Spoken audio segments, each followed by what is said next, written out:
বিদেশি শব্দগুলোর মধ্যে আজকে আমরা ফার্সি শব্দ শিখব। ফার্সি শব্দ সবচেয়ে বেশি সংখ্যক বাংলা শব্দের সাথে মিশ্রিত হয়েছে।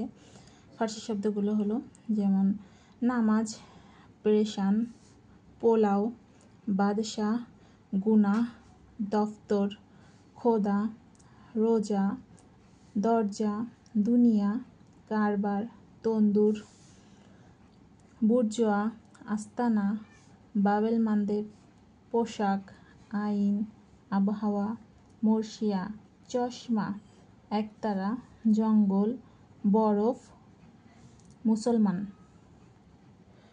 কুচকাওয়াজ, সুপারিশ, বেকার, খানসামা, রোজা, ওস্তাদ, হিন্দি, দোকান, রেস্তোরাঁ, চাকর, জবানবন্দি, বেচারা, নালিশ, সাথী, খোশ, গালিচা, রুমাল, শালগম, আফিম।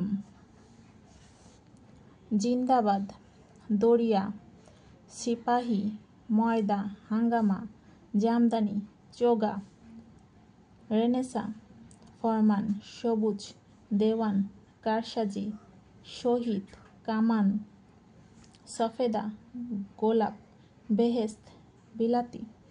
সবগুলোই অনেক অনেক শব্দ যেগুলো ফার্সি ভাষা থেকে আমাদের ভাষায় এসেছে।